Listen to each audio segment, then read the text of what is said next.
All right, let's talk about some large features added to EverQuest in the last several years. So, if you haven't played EverQuest for 5, 6, 7 years, this video might be for you. Um, if you have been keeping updated with the game at least a little bit on a yearly basis, this video probably won't interest you. But I'm going to go over 3 functions added to this game in the recent past that added a lot of their built-in systems to be convenient for the player. So the first one is a zone guide function. So in your map window, there's a button for zone guide, and this this function will add a path in front of you, a yellow floating path that just like you would use to follow a group member or find a group member on a map, it'll provide you that path to a zone line.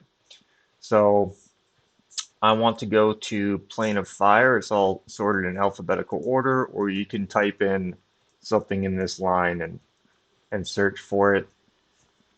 And there's just like everything else in the game of EverQuest, there's a there's quite a few things you can do in this window. Say you wanted to take a different path. Sometimes zones have several ways to get there, depending on what starting zone you are in.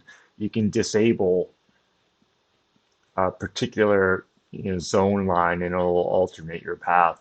So right now I want to go to Plane of Fire, which I'm right next to. Um, what is the name for Plane of Fire? It has a different name. Well, that's too bad. I was going to, but I can select anything. So I'll do Plane of Nightmare. So and I want to click the set end button. So it already says my starting zone is the Plane of Tranquility, end zone is the Plane of Nightmare, which is right between these buildings over here. And then you clicked activate path, and it activates it. Oh, it says mysterious forces prevent you from finding your destination easily. So sometimes if the if this function isn't quite sure how to show that path for you, um, which I thought this would be an easy one for it, then you'll get the message, mysterious forces prevent you from finding your destination easily. Uh, so let's do plane of time instead, and activate path. A mystical path appears before you.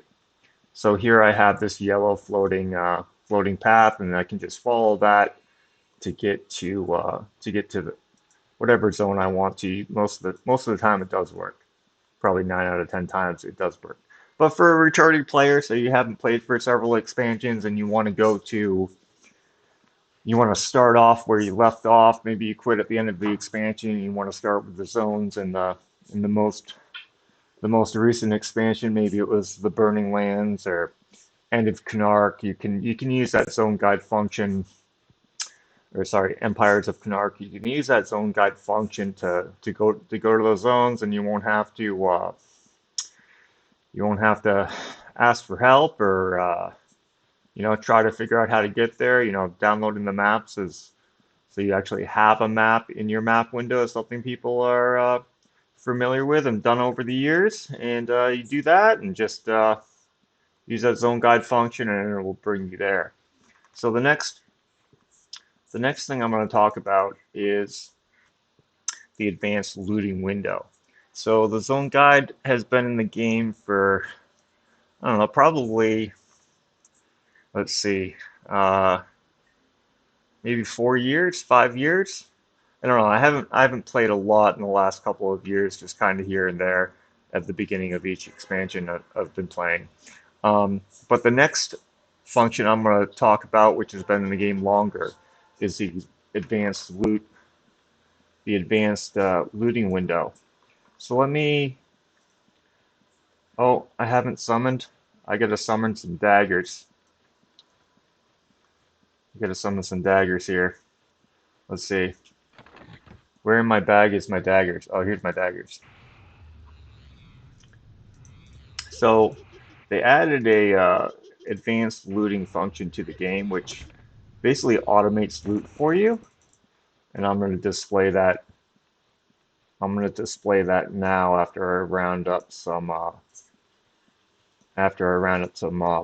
So no longer, if you haven't played you had to since you had to loot corpses, if you haven't played for, a while and you don't know about the advanced looting, this is or if you haven't seen this, there's not a lot of videos out there about EverQuest, but if you haven't seen this, you know, it's pretty good it's pretty good use, especially if you want to maybe you are working on some trade skills, or you want to farm lower level content, place somewhere where you can just round up and kill everything at once.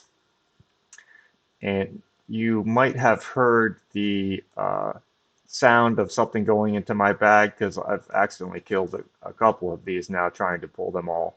But that's enough. I have my extended target list on the right here filled with mobs. That's enough for now. And you'll see that box is popping up to the left here. So it just automatically loots or leaves on the corpse anything that I want or I don't want. And I don't even have to think about it. So if you've been in a zone before when it comes to new zones and new items, there's going to be some new items and you won't have a selection on that list. But if you've been in the zone anywhere in the past, it saves all these files and automatically loots or leaves on the corpse anything that you want. So let me bring up that window.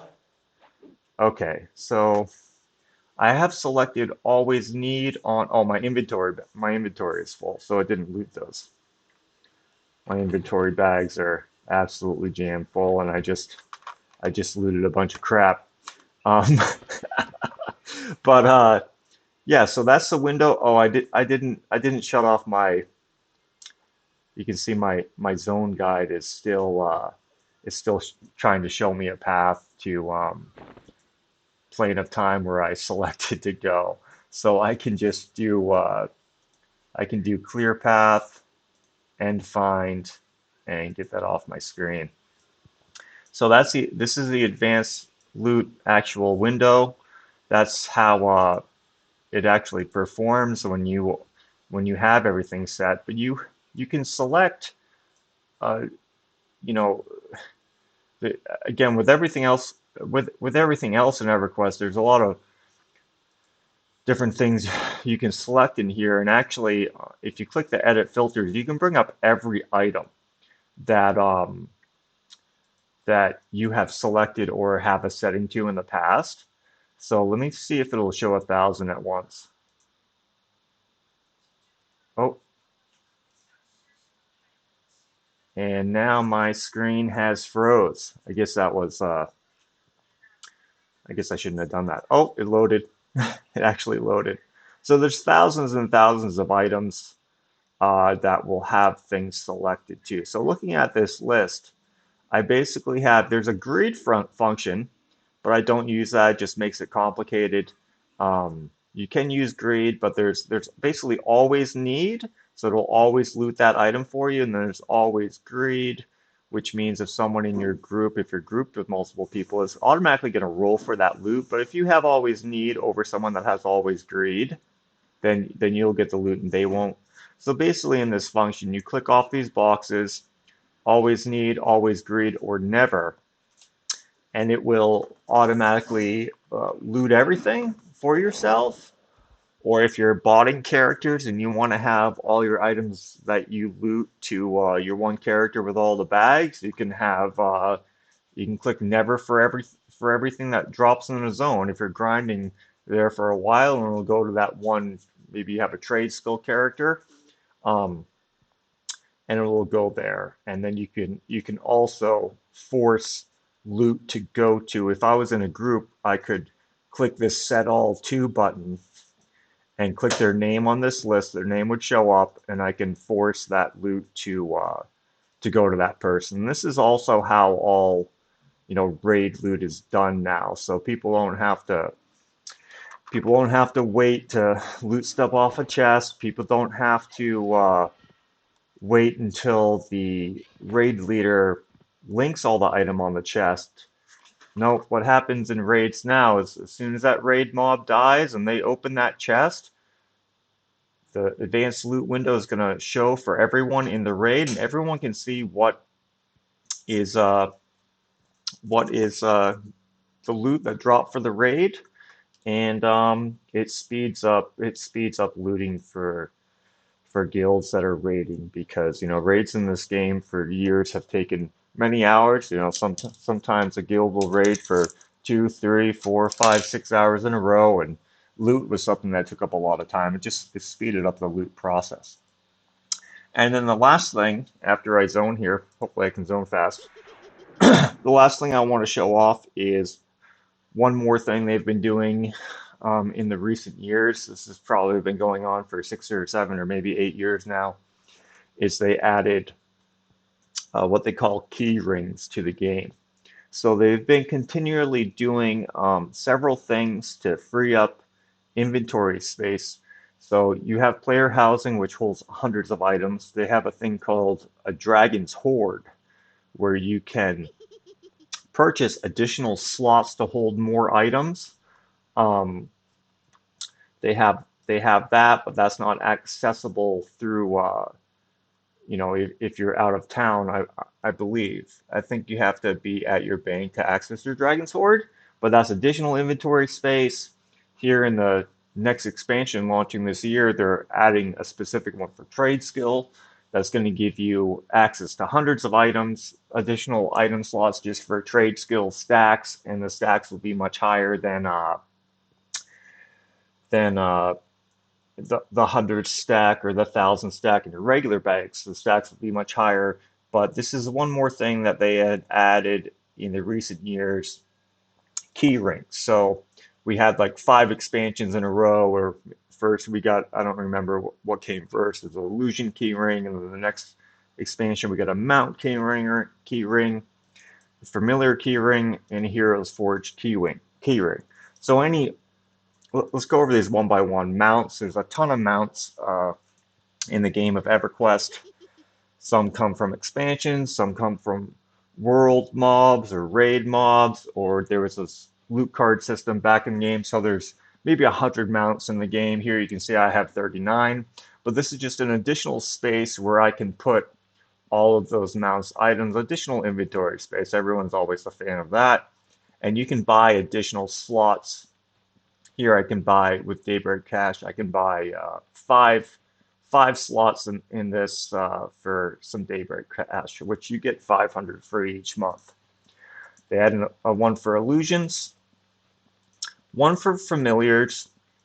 You have Hero Forge and you have Teleport. So Hero Forge and Teleport are a little bit different, but these three are kind of interesting because what each one of these windows allows you to do is down here at the bottom you have a stat mount. So maybe your mount has a buff. Many of the mounts recently put in the game have this mount blessing. Meta is the current one that I'm using, but you can put any or your best stat mount in that slot, and then whatever mount you use, it will give you that buff. Same thing with the illusions. You can have a stat illusion here. So any of these illusion effects that I click will give me the stat on this mask. So if you have several illusions that have different stats buffs to them that stack, you can, for example, take that illusion. Oh, did I do that wrong? I think I did that wrong. Wait, how do I?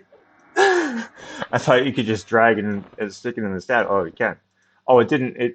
That one I was trying didn't have a stat buff to it. So if the illusion does have a stat buff associated with it, you can put it in that slot.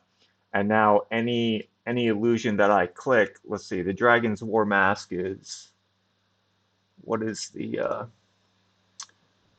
buff for that? I haven't been playing for a while, otherwise I'd be on top of this. Oh, okay, here. Oh no, that's the one for my familiar. So the familiar works the same way. That's currently the best. That's currently the best familiar in the game, and it gives this buff.